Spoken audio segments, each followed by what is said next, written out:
তো পুকুর ধারে আমার একটা লঙ্কা গাছ হয়েছিল, আর লঙ্কা গাছটা দেখো কী অবস্থা। হঠাৎ পাতাগুলো দেখতে দেখতে দেখতে পেলাম ওর গায়ে না একটা ক্যাটারপিলার রয়েছে। তো এই ক্যাটারপিলার থেকে প্রজাপতি হয় সবসময় শুনে এসেছি, পড়েও এসেছি। যাই হোক, আমার খুব ইচ্ছা হলো যে এটা আমি বাড়িতে নিয়ে যাই, আর বাড়িতে গিয়ে দেখো একটা কৌটোতে রেখে দিয়েছি। আর ভাবছিলাম যে দেখবো কেমন প্রজাপতিটা হয়। তাই দেখো একটা কৌটোর ভেতরে ছোট্ট একটা শুকনো ডালও কেটে দিয়েছি, আর কিছু পাতা দিয়েছি ওকে খেতে।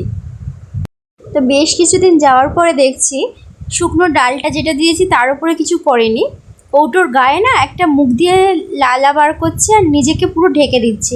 আমার মনে হয়েছিল এবার মনে হয় ও প্রজাপতিটা হবে। তো তার বেশ কিছুদিন পরে দেখো একটা পাতা দিয়েছিলাম, লেবু পাতা দিতাম, ও খেত।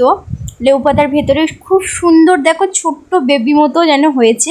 আর গায়ের যে ওই যে পোকার যে গায়ে যে কাঁটাগুলো থাকে না, নিচের দিকে যেন পড়ে আছে, ভালো করে দেখলে লক্ষ্য করবে।